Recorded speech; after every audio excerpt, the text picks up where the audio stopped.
Oke, selamat siang Bapak Ibu Rekan. Sebelumnya kita sudah melihat soal visi. Visi kita, visi yang terakhir tadi, visi baru, yaitu mewujudkan generasi yang mandiri, kreatif, inovatif, berprestasi dan berakhlak mulia. Di dalam Prakasa Perubahan, kita visi tadi bukan sebagai pajangan saja, apakah visi itu berjalan atau tidak. Jadi visi itu bisa berjalan, kita harus buat prakasa perubahan. Prakasa perubahan merupakan langkah awal untuk melakukan sebuah perubahan. Langkah awal untuk melakukan sebuah perubahan yang berpusat pada anak didik kita, pada peserta didik. Untuk merumuskan prakasa perubahan, kita menentukan komponen yang menjadi fokus utama dari visi kita yang telah kita sepakati. Fokus utama hal yang urgen biasanya yang perlu kita kembangkan dalam satu semester ini. Kita fokus, ambil salah satu fokus utama dari visi tadi. Misalnya komponen utama dalam visi tadi, di sini saya menawarkan, Bapak Ibu, dalam mewujudkan generasi mandiri, kreatif, inovatif, berprestasi dan berakhlak mulia. Di sini dari saya menawarkan ambil dalam kegiatan untuk satu semester ini, ambil komponen kreatif.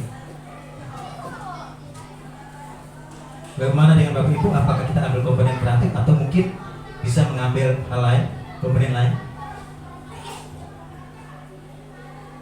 Jadi kita sepakat ambil komponen kreatif. Oke. Jadi kalau kita mengambil komponen kreatif dari visi perubahan, berarti komponen kreatif ini bagaimana cara kita agar anak didik kita bisa kreatif.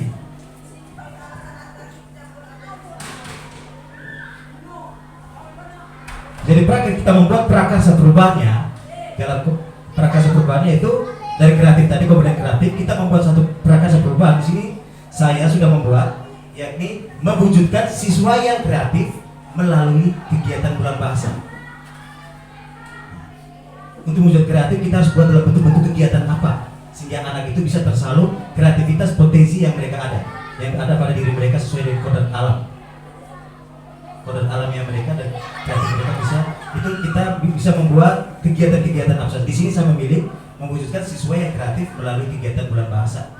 Ambil salah satu kegiatan.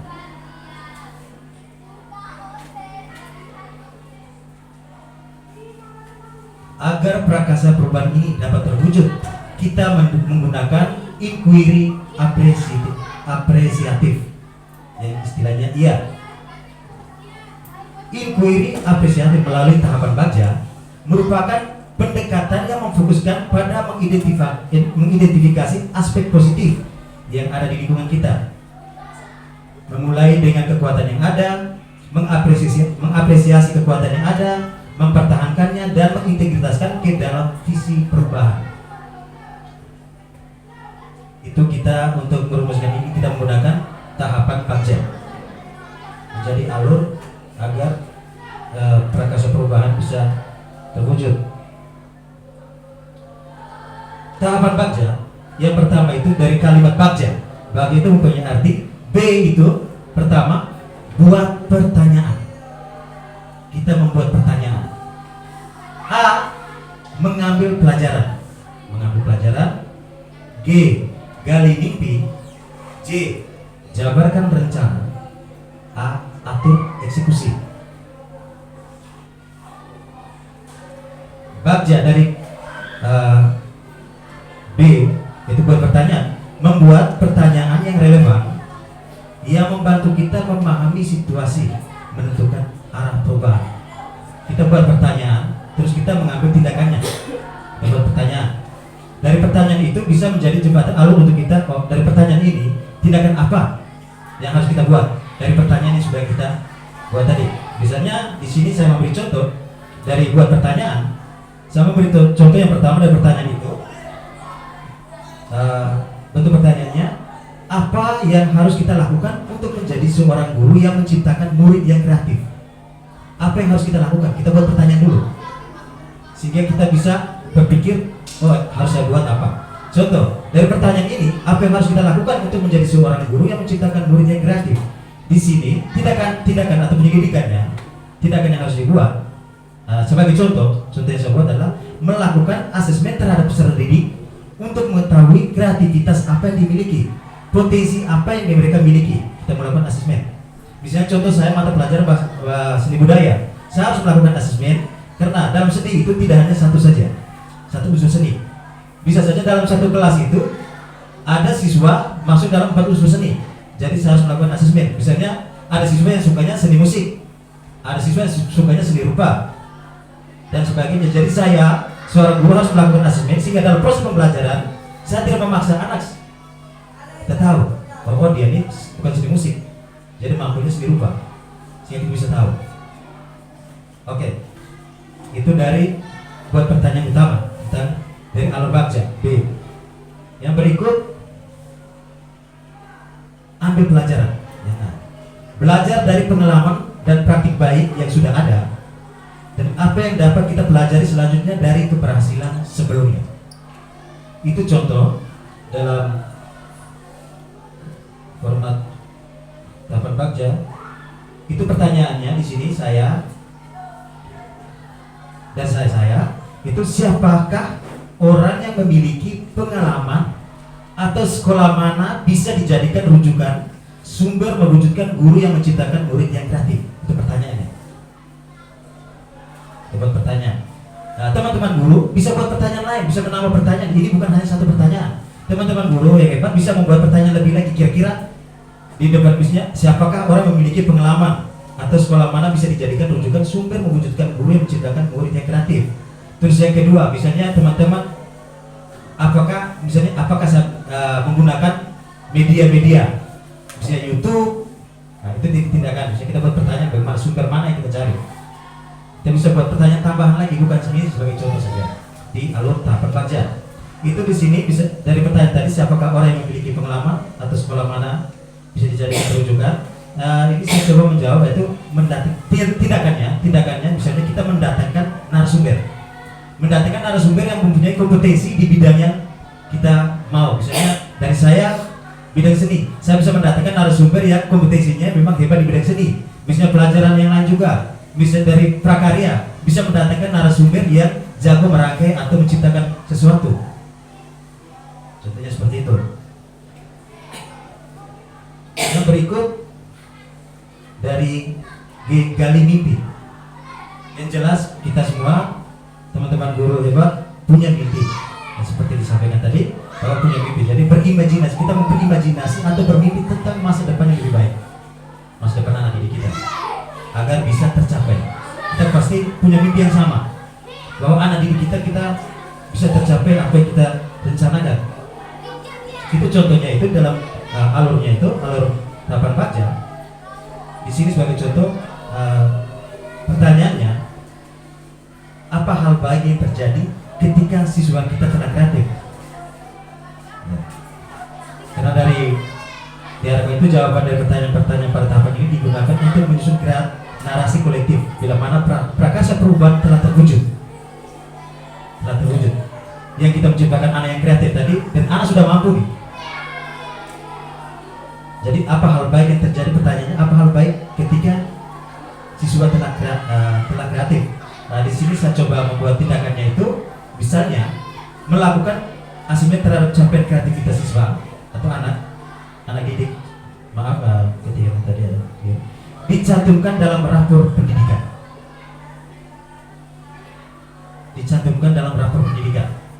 Dan keterampilan.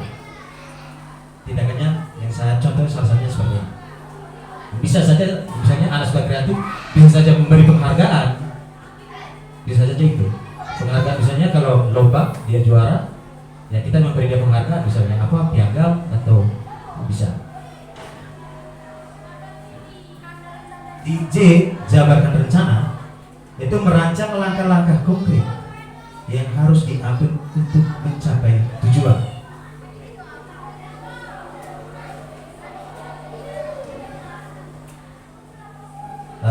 Sama seperti yang di awal tadi, tahapan sebelumnya, tetap kita membuat pertanyaan. Apa langkah sederhana? Contoh salah pertanyaan. Langkah sederhana atau langkah awal yang bisa dilakukan untuk mewujudkan guru yang menciptakan murid yang kreatif.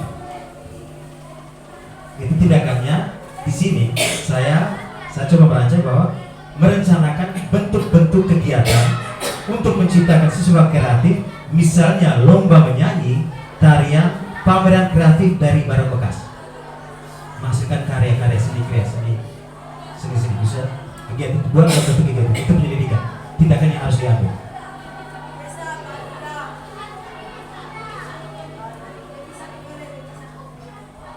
Yang terakhir, atur eksekusi. Eksekusi mengatur rencana, menggerakkan tindakan nyata untuk mewujudkan misi.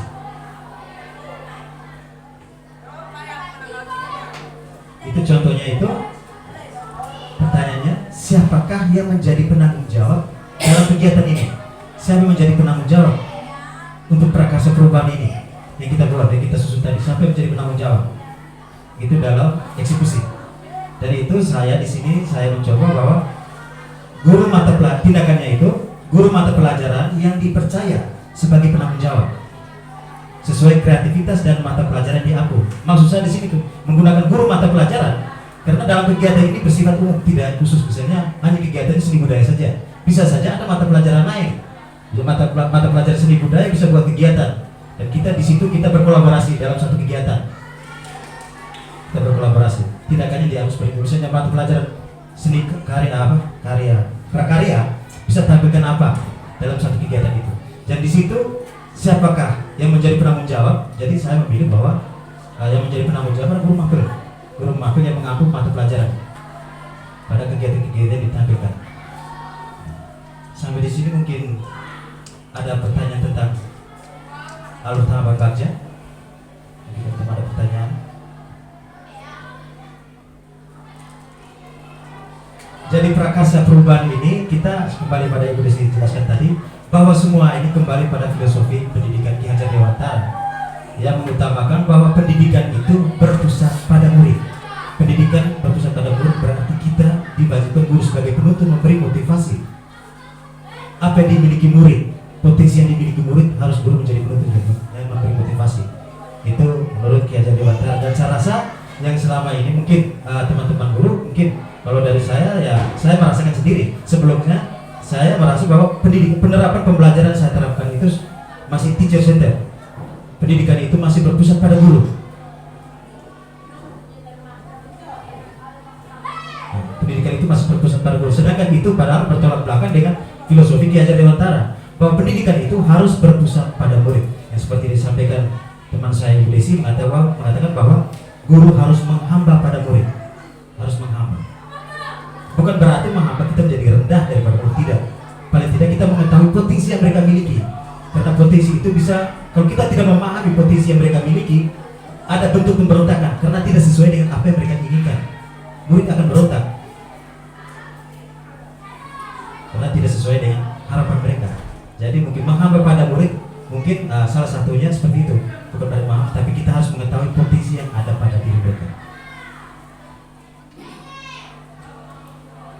Oke, dari penyampaian materi, dari visi kita sudah dari visi terus prakarsa perubahan dengan mewujudkan prakarsa perubahan dengan pendekatan inquiry lewat jalur tahapan bagja tadi mungkin sudah cukup jelas.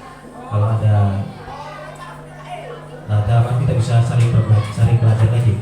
Dan ingin saya sampaikan Bapak dan Ibu hebat bahwa visi dan prakarsa perubahan ini atau visi yang telah dibuat tadi bukan berarti mau merubah visi yang ada sekarang atau visi sekolah kita, mau merubah visi sekolah kita, tidak. Di sini cuma kita melihat kembali visi sekolah kita. Kita melihat kembali visi sekolah kita, apakah sudah sesuai dengan filosofi pendidikan Ki Hajar Dewantara yang mana pendidikan berpusat pada murid. Sebagai bahan refleksinya, kita bisa merefleksi visi yang sudah ada, visi yang sekolah kita, apakah sudah berpusat pada murid. Bukan berarti kita merubah. Terus prakarsa perubahan tadi kita menyusun rencana. Salah satu komponen yang kita ambil dari visi. Misalnya tadi kita ambil visinya tentang kreatif tadi, jadi kita sudah bisa membuat rencana untuk menciptakan anak didik kita seperti apa untuk kemudian hari nanti 2 atau 5 tahun ke depan. Dan rencana itu misalnya kita bisa ambil satu semester ini kita ambil tentang kreatif. Kita ambil satu-satu. Kalau mau ambil semua, kadang kita kesulitan juga. Tapi kita ambil salah satu semester ini, ambil kreatif, semester depan kita terapkan apa, sehingga visi kita itu benar-benar bisa terintegrasi dan bisa menjadi benar-benar kita laksanakan. Jangan sampai visi kita ini hanya sebagai pajangan saja. Nanti kita bisa refleksinya di situ, tapi ini tidak berubah, cuma kita berefleksi. Bapak dan Ibu hebat, mungkin sekian dari saya. Mungkin ada tanggapan tentang kegiatan hari ini, tentang kegiatan pendampingan doa ini, tentang materi yang sudah kami sampaikan, visi dan prakarsa perubahan. Dengan yang materi sudah disampaikan, mungkin ada masukan, ada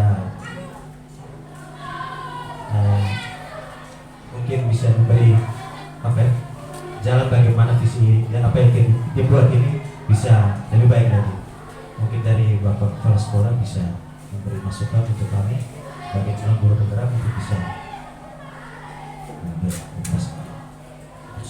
Terima kasih banyak. Coba lihat kembali itu visi sekolah, kemudian ya, visi yang disusun berdasarkan kalimat rumpun tadi. Oke, iya. Mungkin ada yang terlupakan pada ini adalah momentum tidak hanya sebagai bagian dari di proses pendampingan untuk guru penggerak, tapi sekaligus melihat kembali kita punya visi sekolah itu disandingkan dengan visi baru yang kita rangkai dari kalimat rumpang tadi, sudah terinclude di dalam visi sekolah kita.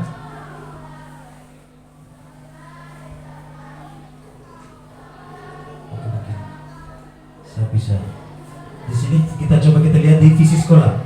Visi sekolah terwujudnya peserta didik yang berprestasi.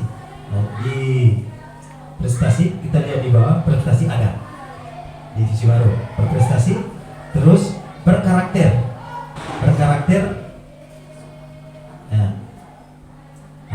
Berkarakter itu sama dengan di bawah berakhlak mulia, itu sama, hanya beda. Terus inovatif, di visi yang baru ada inovatif. Terus berakar pada budaya bangsa, ini kayak ini mungkin ini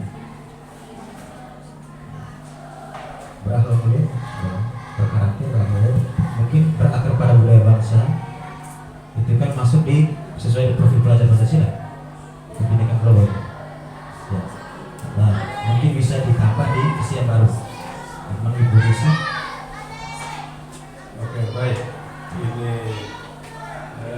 artinya kalau dari visi yang kita rancang dari proses berpikir kita yang mulai dari kalimat rupa tadi, itu semua sudah terinclude di dalam visi sekolah kita.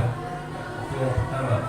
Lalu yang kedua, visi itu adalah sesuatu yang nyata pada saat tertentu, pada saat yang akan datang. Sehingga merumuskan visi itu, kalau lihat kita lihat itu ada beda di atas terwujudkan dan mewujudkan. Pada umumnya itu visi itu dirancang dengan kalimat yang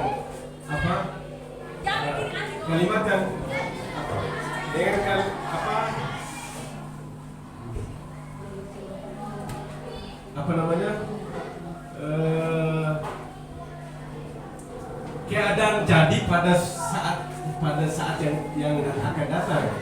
Sehingga tidak kata kerjanya, kata operasional itu harus dengan kata kalau terwujud itu berarti itu kata sifat itu.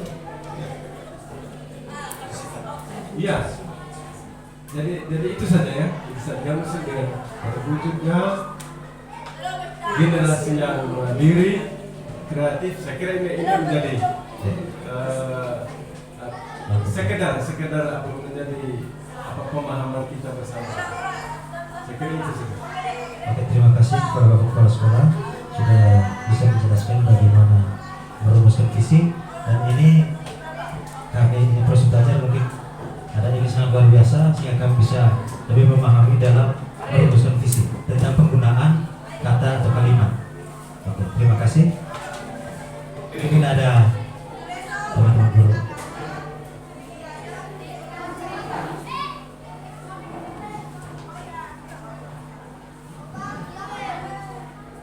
Baik, terima kasih. Mungkin yang untuk visi baru ini pemahaman saat ini yang sama dengan Bapak Kepala Sekolah yang sudah disampaikan tadi. Visi itu kan mestinya kalimat kata operasionalnya itu mungkin kalau bisa itu mewujudkan itu diganti dengan terwujudnya. Terima kasih. Oke, terima kasih Ibu Welu. Tidak jauh dari yang disampaikan oleh Bapak Kepala Sekolah bahwa mengganti kalimat karena dia berada pada akhir kegiatan bahwa telah berhasil pada situasi akhir, jadi harus terwujudnya, bukan mewujudnya, bukan mewujudkan. Masih ada. Oke. Selamat siang teman-teman guru hebat. Terakhir saya ucapkan terima kasih banyak karena sudah bisa menghadiri mengikuti kegiatan pendampingan 2. Saya bersama rekan saya, teman guru saya Ibu Risi. Terima kasih banyak. Di sini kita saling berkolaborasi, saling belajar. Inilah kami. Mungkin proses belajarnya kami masih kurang atau sudah menurut teman-teman sudah bisa, masih kurang. Kami masih belajar lagi, dan saya rasa pembelajaran ini bukan kami dua saja yang mau belajar, dan di sini kami berbagi apa yang telah kami belajar. Di sinilah kami berbagi. Kurang lebihnya kita bisa belajar lagi bersama-sama karena waktu tidak dibatasi. Hari ini masih ada waktu-waktu yang akan datang selama kita masih aktif seperti itu, dan kita terus berbagi, terus meningkatkan kompetensi kita. Teman-teman guru misalnya berbagi apa yang kami ketahui sekarang, nanti kami bisa berbagi untuk apa saja. Mungkin harapan saya kepada teman-teman, kita untuk mewujudkan semua harapan kita itu, saya rasa yang paling baik itu adalah berkolaborasi. Kita jangan berjalan sendiri-sendiri. Saya rasa kalau kita berkolaborasi, semua yang kita harapkan, semua yang kita impikan dalam dunia pendidikan kita bisa terwujud. Itu sekian dan terima kasih. Mungkin dari pengajar praktik bisa menambahkan.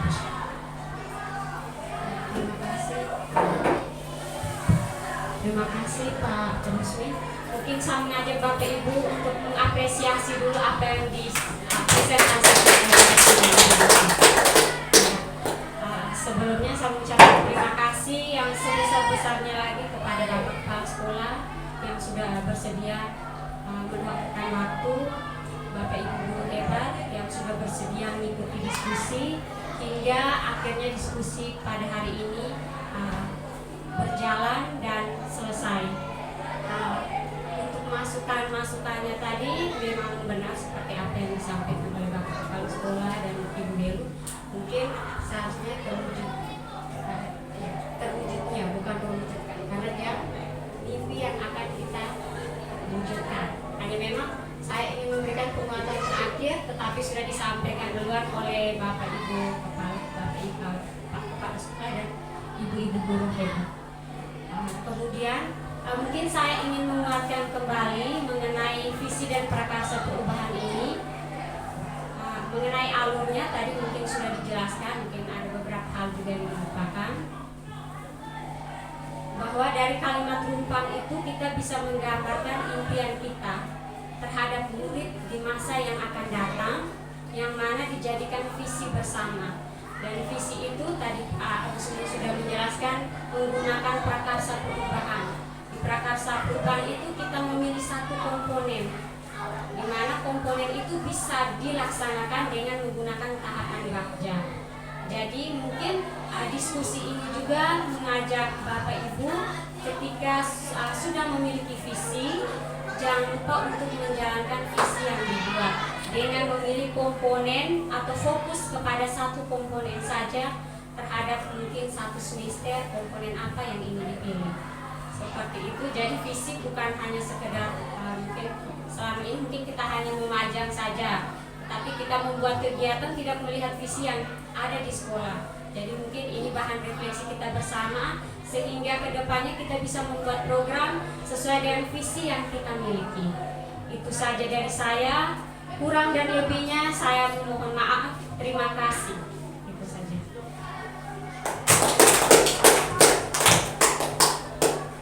Terima kasih Ibu Pengajar Praktik yang sudah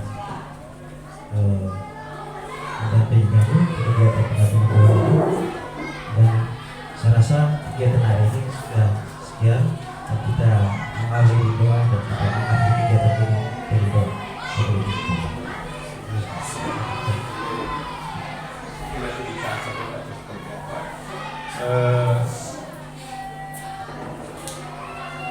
Pembelajaran bermakna yang kita dapat hari ini,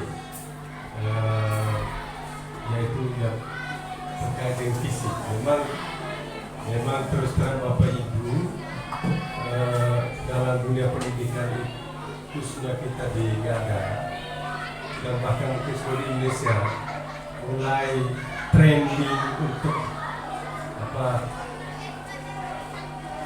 bahwa pentingnya visi, lalu kemudian terjadi sosialisasi di mana-mana terkait visi ini. Itu muncul mulai sekitar tahun 2001 ya, 2001. Lalu dari situ hampir seluruh sekolah di Kabupaten Ngada waktu itu dan mungkin seluruh Indonesia terpajang visi di sekolah ya, terutama di ruang-ruang yang mudah dilihat ya, di depan kantor misalnya. Terus terang memang kita selama ini sebatas itu, dan kalau kita jujur, kita pajang visi kita yang ada di depan itu ketika itu saat ada kunjungan dari kementerian terkait dengan program sekolah penggerak itu. Selebihnya tidak. Artinya ini kesempatannya adalah kesempatan untuk berefleksi bahwa mestinya visi itu betul-betul mendarah daging oleh kepala sekolah, oleh bapak ibu guru, sehingga semua kegiatan-kegiatan kita itu mengarah untuk menuju ke visi itu. Dan hari ini tadi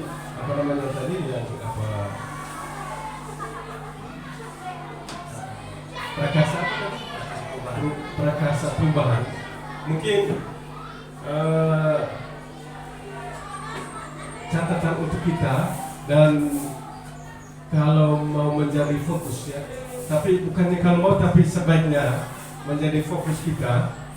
Katakanlah ada sekian ya komponen-komponen yang ada di visi itu ya, berkarakter, berprestasi, inovatif ya, kemudian dan lain-lain itu.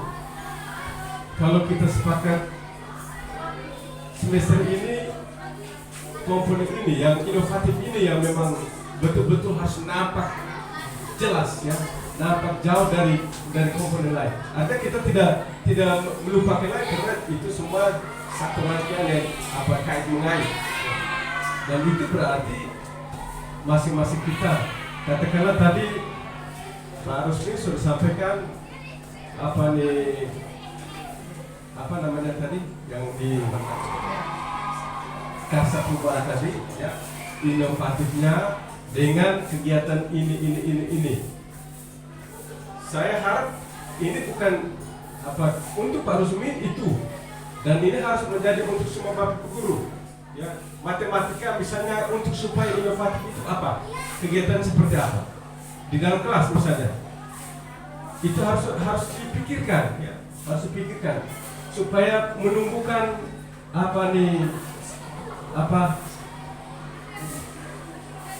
kreativitas ya. Untuk bisa menumbuhkan kreativitas itu apa? Dan itu berarti kembali kepada memilih model pembelajarannya apa. Sehingga demikian beberapa kali saya terus menyampaikan bagaimana supaya dalam pembelajaran kita di kelas itu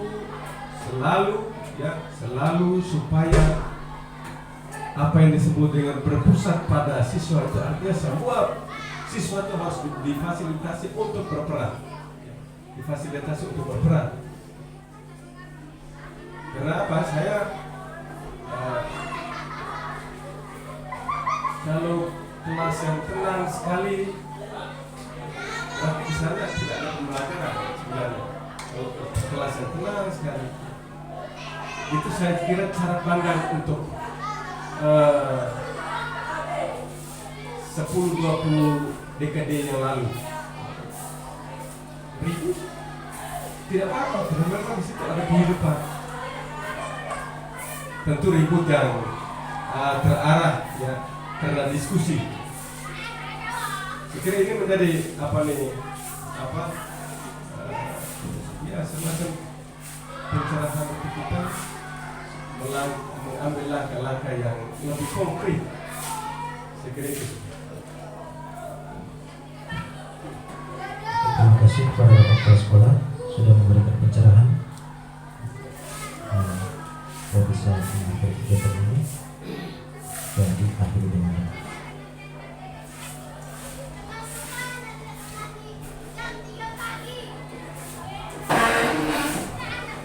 Bapak Ibu Guru, marilah kita untuk berdoa. Dalam nama Bapa dan Putra dan Roh Kudus, amin.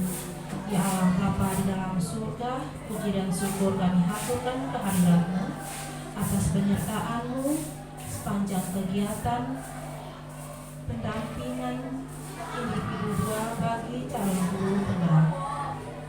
Semoga segala usaha yang mereka paparkan dan tampilkan hari ini dapat mereka jalankan demi menyukseskan siswa-siswi sekolah SMP Negeri 2 ini dengan pengantaraan Kristus Tuhan kami.